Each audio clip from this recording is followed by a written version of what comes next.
Hey guys, what's up? My name is Sean Wayne, and today tara pag-usapan natin itong kainsukhang ginawa ng ilang LP members or Liberal Party members. Kaya tuloy itong si Attorney Rowena Gonzon, parang na-dumbfounded siya dun sa nakita niyang news.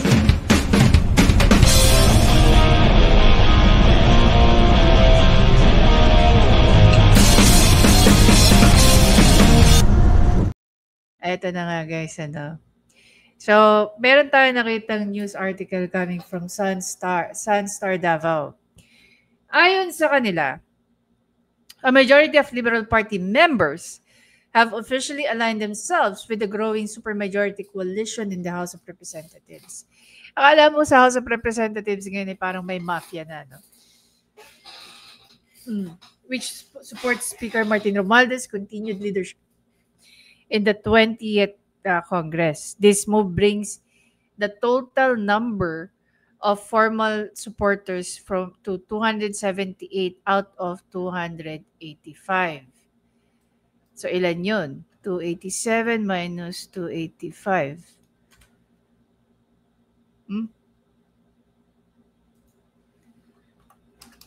78.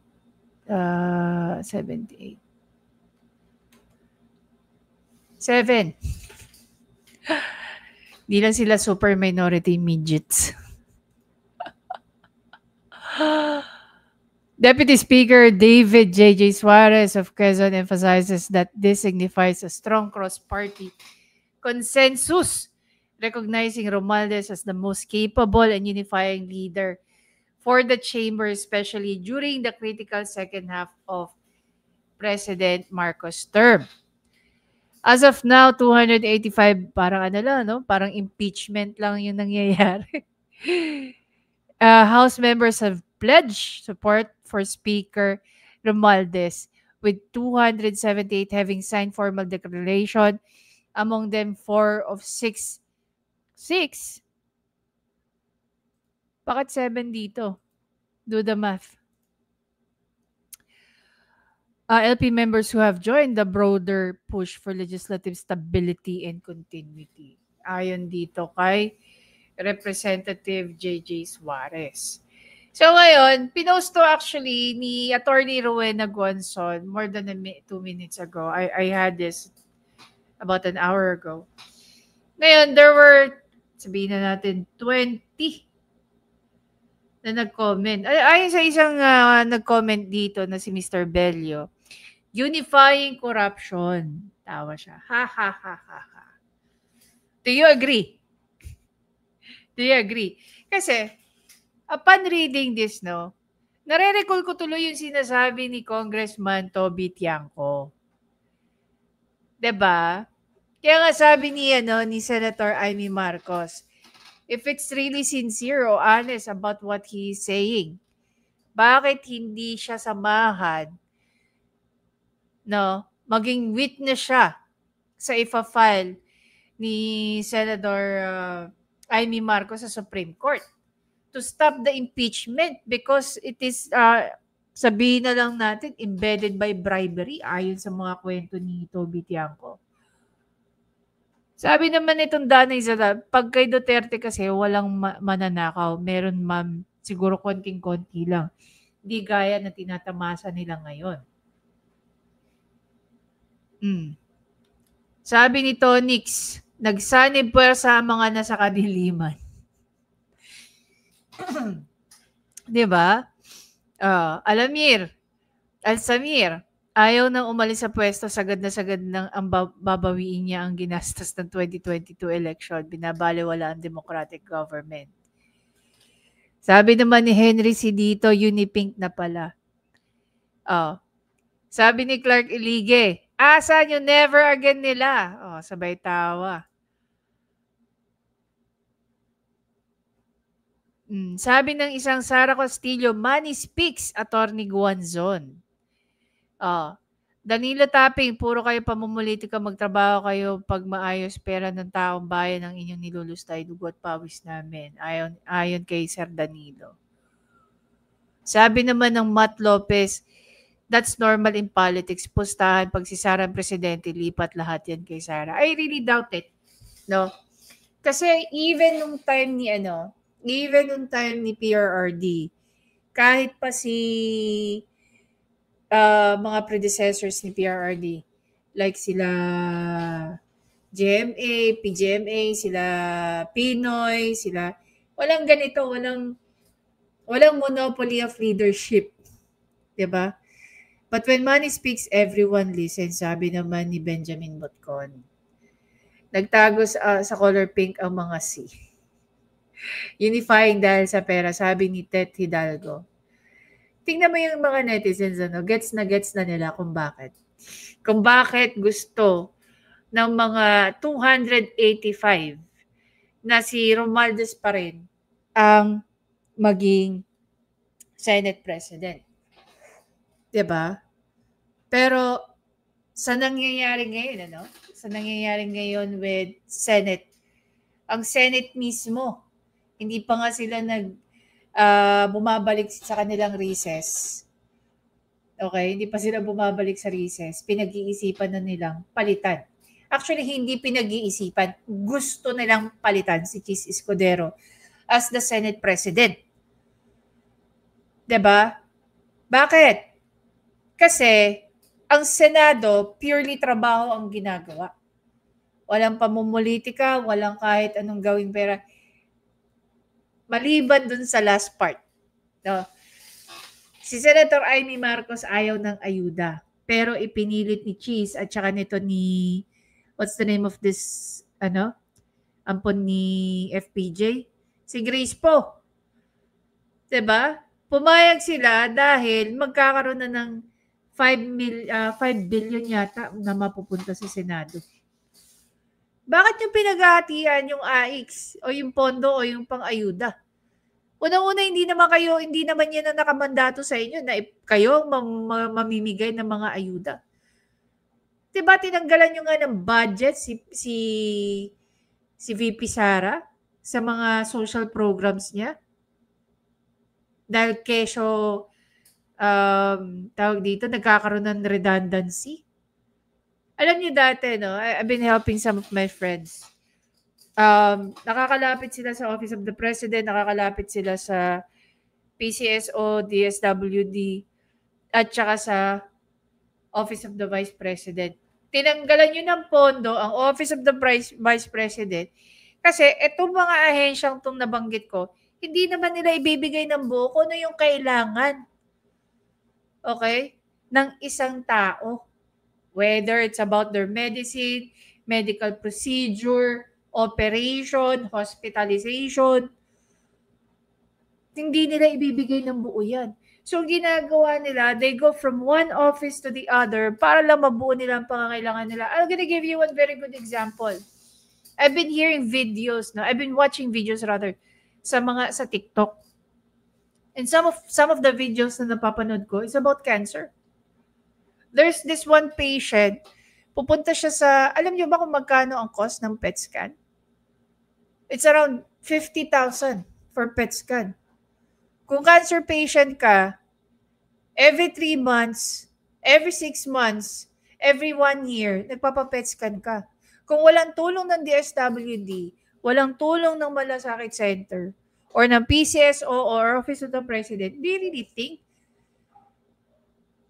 a middle class person can actually afford a 50,000 every 3 months? Paano kung ang sinasahod niyan minimum with all the gastos plus may pamilya? 'Di ba? Tinanggalan yun ng budget ang Office of the Vice President para hindi na makatulong ang Office of the Vice President. Ang tatanga nyo rin. Bakit? Anong ginawa ni Vice President Sara Duterte? Para magkaroon pa sila ng enough budget to help out other people. Lumipat sila ng mga opisina para bumaba yung bayad nila sa renta. Pinahihirapan nyo ang mga taga-Office of the Vice President. Do you really think hindi makakatiis si VP Sara sa maliit na opisina. Knowing that, kung maaalala nyo ulit, natulog nga yan sa opisina ni Kong Pulong na pinatayan ng ilaw, na pinatayan ng kuryente. Ang rason nila for energy saving. Talaga ba? Oh. The way I see it, VP Sara, kaya niyang mamaluktot sa maikling kumot.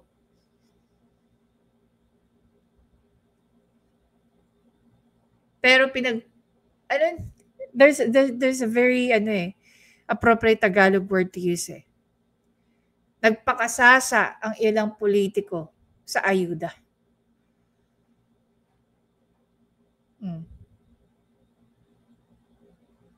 Imagine niyo yun. Kaya tuloy, itong mga netizen natin who are very keen to know kung ano ba nangyayari within the politics, within the budget, paano nilulustay ng gobyerno under the administration of Bongbong Marcos ang pera ng taong bayan. Hindi nyo pera yan Kayo mga Pilipino, wala kayong utang na loob kahit kaninong politiko.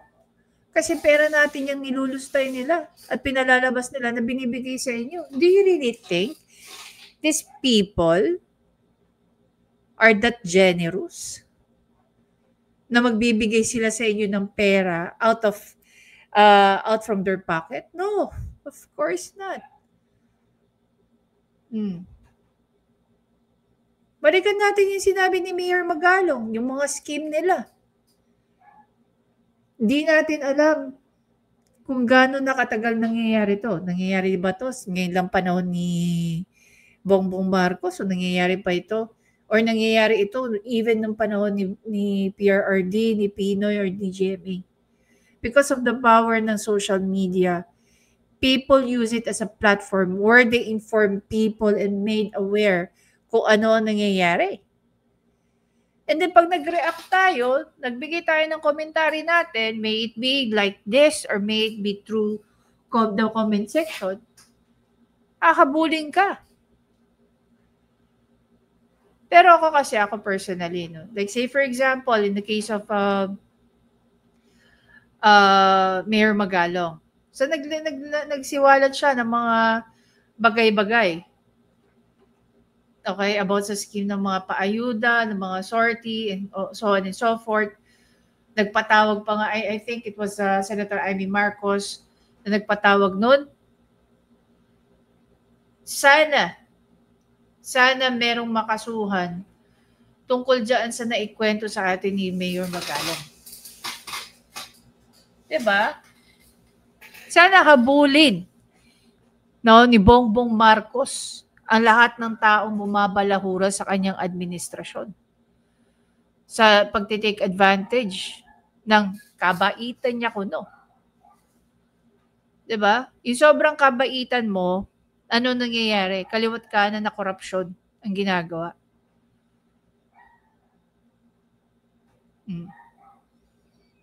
Sabi ni Kato Nying, kung maaalala nyo ulit, in broad daylight, very rampant na ang korupsyon. Balita ko nga, umuugong, may pinag-uusap-usapan ngayon na si Kato Nying was probably ang papalit kay Jay Ruiz as the PCO secretary. Diba? Ako, I'm okay with that. Dapat naman talaga media person na nakaupo dyan sa yung talaga, yung hindi magdadrama. Kung sakali man mangyari yun, Kato Nying, na ikaw ang susunod na maging PCO secretary, huwag mong gayahin si Jay Ruiz. Napaka-cringing tao. Diba? May nalalaman pa siyang mga at lalong-lalo na huwag ka maging Claire Castro. Diba? Wag na wag. Dahil nakakasuka. Imagine, balikan natin yung sinabi rito ni ng isang nag-comment, saan na yung never again? Ngayon, sumisiksik sila kay Romualdez. 100 the price na. Sabi ni Music Therapy, hindi na talaga may tago ang kilig ng kakamping. In love na in love kay Claire Castro isa kakamping. Laila de Lima is kakamping. Chel Docno isa kakamping. Diba? Who else? Ilan ba kakamping dyan? Sobrang, imagine niyo, no? Nung panahon ng eleksyon, even before the election, ano, simulang umupo si PRRD. Kaya galit sila kay PRRD because PRRD was, very much, sabihin na lang natin, grabe yung respeto at admiration niya sa kay Apulacay. And para sa kanya, gusto niya yung naging governance ni Apulacay. And while he was actually, making those very nice comments about the Marcoses, I think the person who has, parang sabihin na lang natin, the person na naiisip niya at that time, ay walang iba kundi si Amy Marcos and not Bongbong Marcos. So maybe because of the dismay si PRRD, hindi niya matanggap na si Bongbong Marcos ang tumatakbong presidente. Because siguro, para kay PRRD, siguro, no? Nag-a-analyze lang tayo. Siguro para kay PRRD, kung meron mang isang Marcos, no, who deserves to be a president, if there will be another Marcos as a president, it's not Bongbong Marcos but Amy Marcos. Kasi kitang-kita natin yung difference. No? How they are as politicians, how they are as public servants. Even without the endorsement of Bongbong Marcos, nangunguna si Amy Marcos sa norte. She doesn't owe anything sa kanyang kapatid. Diba? And I think she's that confident, no? Kasi gusto nga niya maging independent sa pagtakbo niya sa 2025 midterm election. Naniniwala siya na mahal siya ng mga Ilocano. So whether or not she was endorsed by Bongbong Marcos, wala.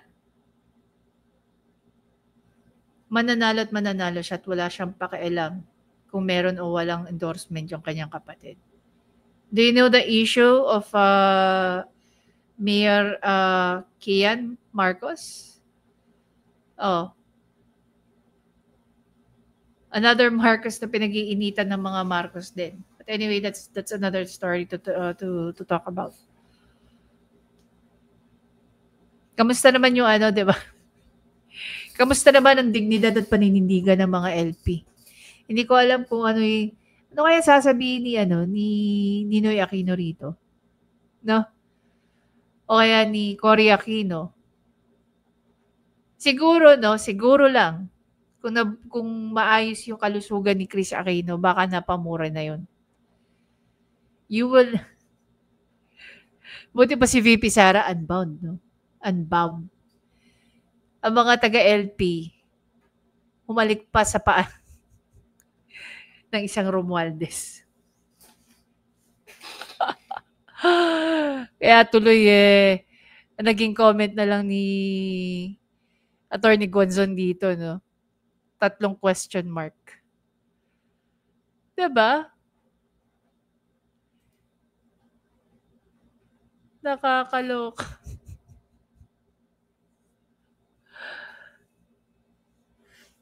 Samantalang ang mga Duterte, no, kahit apak-apakat sipa-sipain na ng mga Marcos at Romualdez, hindi mo pa rin talaga makikita makisanib puwersa sa kanila. Hindi to political party, ha? Pamilya to. Simpleng pamilya lang from Davao City. Hindi mo makikitang didilot sa puwet ng kahit sinong Marcos or ng mga Romualdez. Hindi gaya ng mga taga-LP. Hindi ko nilalahat, as we can see naman, itong si Attorney Gonzon, very straightforward ang kanyang paninindigan. Wala siyang pakialam kung manalo o matalo siya. Basta she stand firmly kung ano yung paniniwala niya. It's not politics. Dito mo makikita kay Attorney Guanzon, yung pagiging public servant niya. Ang gusto lang talaga niya public service. Hindi niya kailangan ng power, hindi niya gusto ng kung ano pa man, other than gusto niyang tumulong under her party list. No, sana patuloy na manindigan itong si Attorney Guanzon, makip niya intact ang kanyang dignidad kahit siya pa ay isang kakamping. Iilan na lang ang kakamping na ganyan. So doon sa mga bumoto, sa mga kakamping candidates ninyo na nanalo na ngayon ay nasa House of Representatives, I hope you share the same sentiments with those who join forces with a Romualdez na sinuka ng pamilya Marcos, na sinuka ng pamilya Aquino nung nabubuhay pa si Ninoy, si Cory, at saka si Pinoy. Diba? Anyway guys, again, maraming salamat. I hope you had a great Sunday. Huwag niyo kalimutan magdasal sa gabi. And I wanna make a quick shout out kay Willeen, ang aking admin sa ating community. Kay Ma'am Jewel, hello sa inyo. Ses, Ate Mantemyong, happy birthday pala kay Attorney Tin Magalong, no? She's celebrating her birthday today, so before mag-end yung day, syempre, kamusta? Shoutout kila Attorney Libayan, Apoluna, sila Journey, diba? Si Montemyong, definitely hindi natin makakalimutan si Panyeron Montemyong. Si Kaayo, si Teacher Mark, si Tita Pretty na laging high blood. Sa kanyang kumare. Actually, ito yung papanoorin ko. Kung if I'm not having, if I started my day in the wrong side of the bed, pupunta lang ako sa mga video ni Tita Pretty at papanoorin ko yung kanyang mga reactions sa kanyang kumare. No? Anyway guys, have a good evening.